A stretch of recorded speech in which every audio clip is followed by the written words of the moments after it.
मेरे जीवन में दो लोगों का बहुत बड़ा महत्व है, माननीय भैरू सिंह शेखावत जी और चौधरी देवीलाल जी। और दोनों ने अपने राजनीतिक जीवन में एक बहुत बड़ी पौध खड़ी की है।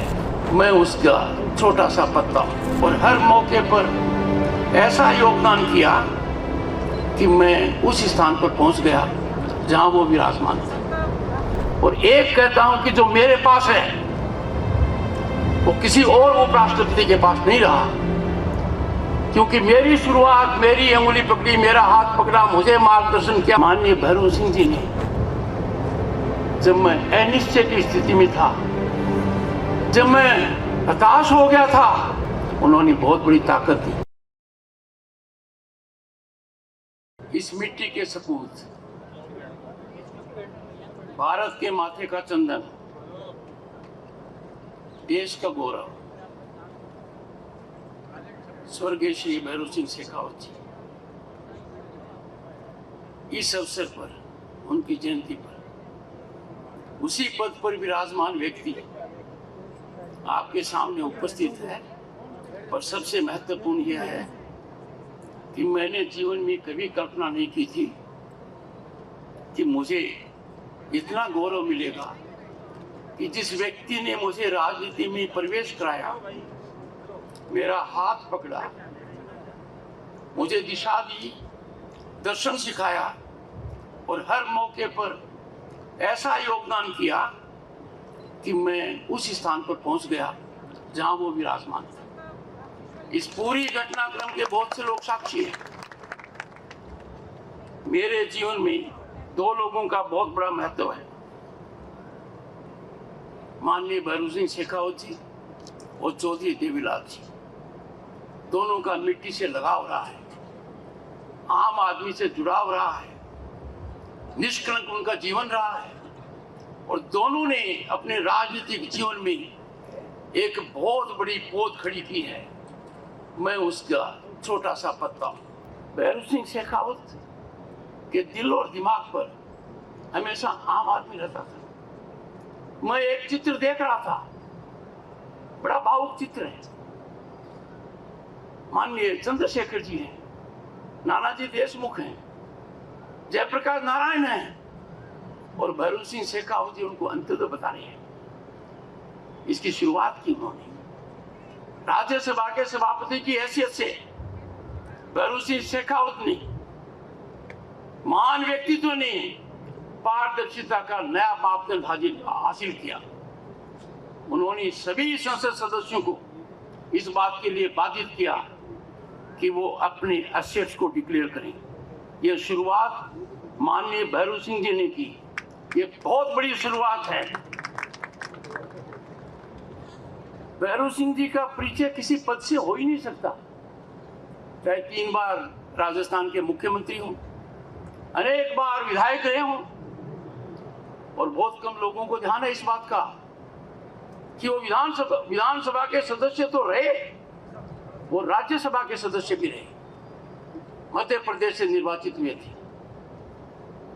जब व्यक्ति संबंधों की बात करता हूं तो मेरे पल में वो बातें आती हैं, मेरे जहन में आती हैं, जहां माननीय भैरू सिंह जी ने, जब मैं अनिश्चय की स्थिति में था, कहा झुंझुनू से चुनाव लड़।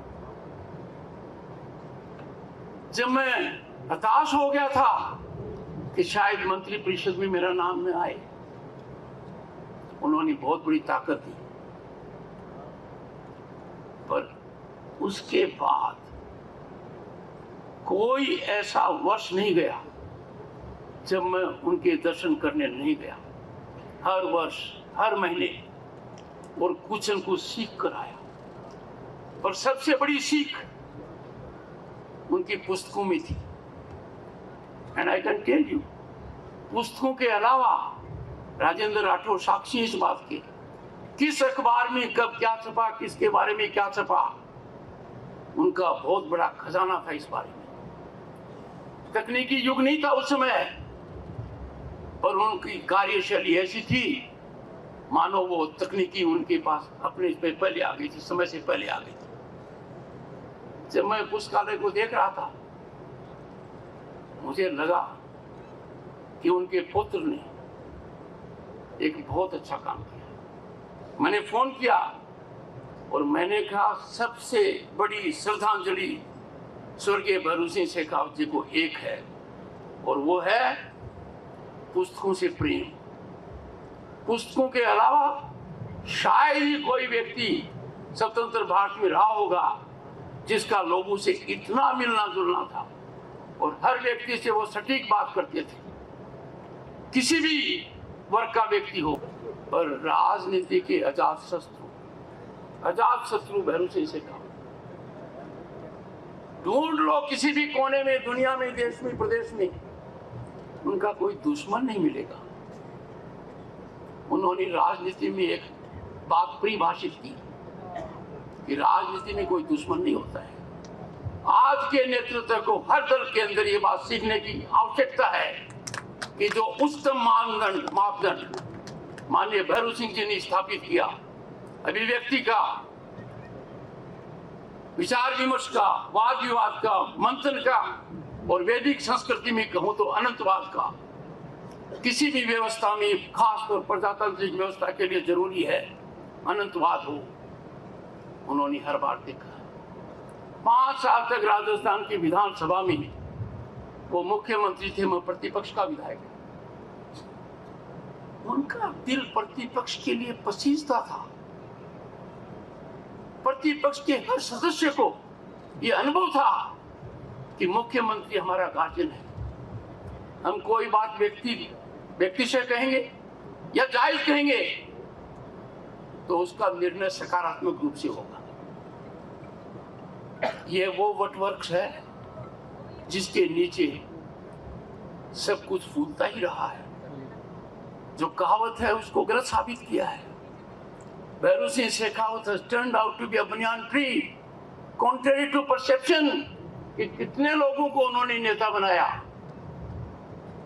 मुझे बहुत अच्छा लगता है कि जब उपराष्ट्रपति की हैसियत से देश के किसी भी कोने में जाता हूं और एक कहता हूं कि जो मेरे पास है वो किसी और उपराष्ट्रपति के पास नहीं रहा, क्योंकि मेरी शुरुआत, मेरी अंगुली पकड़ी, मेरा हाथ पकड़ा, मुझे मार्गदर्शन किया, मुझे दर्शन सिखाया, मुझे राजनीति का ज्ञान दिया, जनता की सेवा के लिए लालायित किया।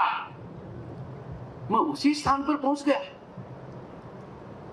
और आज के दिन सबसे बड़ा अलंकरण मेरे जीवन का क्या हो सकता है?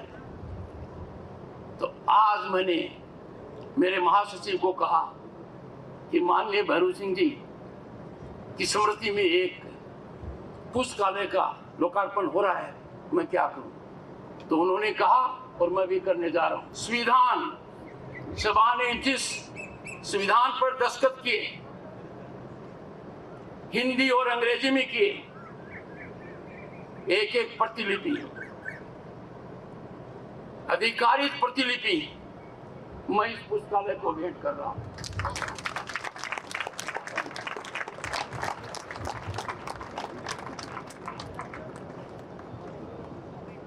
इसमें वो सब चित्र हैं जो भारतीय संस्कृति को 5000 साल की जो हमारी विरासत है, अमूल्य है, और सिविलाइजेशनल इथोस, वो सब के सब इसमें दर्शाए गए हैं और हर व्यक्ति ने दस्तखत किए हैं।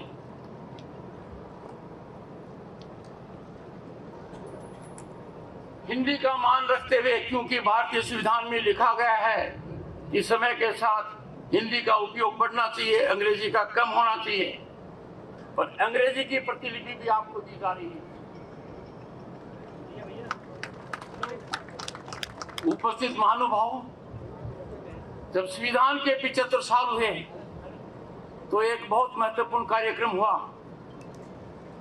और उस समय किताबें जारी की गई। उनकी एक प्रतिलिपि मैं आपको दे रहा हूं कि जब राज्यसभा में उनका अंतिम दिन था सभापति की हैसियत से, किसने क्या कहा, क्या विचार व्यक्त किए, क्या क्या अनुभव साझा किए गए, देश के सर्वोच्च पद पर बैठे हुए हर राजनीतिक दल के नेता के मुंह से एक ही बात निकली आप बेमिसाल हैं, आपका कोई मुकाबला नहीं है। आपने सबको एक नजर से देखा है। राज्यसभा सेक्रेटेरिएट इस बात का ध्यान देगा कि हर परिस्थिति में जो भी व्यक्ति इस पुस्तकालय में आए वो देख पाएगा सही मायने में माननीय भैरव सिंह जी का क्या योगदान रहा है देश के लिए, प्रांत के लिए और विश्व के लिए। मैं यहाँ से ऊर्जा लेकर जा रहा हूँ, एक संकल्प लेकर जा रहा हूँ कि जन कल्याण और जन सेवा करने के लिए कोई सीमा नहीं है। हम भारतीय हैं, भारतीयता हमारी पहचान है, राष्ट्रवाद हमारा धर्म है, राष्ट्र सर्वोपरि है। राष्ट्र इससे ऊपर कोई हित नहीं हो सकता, न राजनीतिक हो सकता, न आर्थिक हो सकता। और हर भारतीय को इस बात का बोध होना चाहिए कि जब राष्ट्र की कोई बात आती है तो हमें राष्ट्र के अलावा और कुछ नहीं दिखना चाहिए। बहुत बहुत धन्यवाद। झलको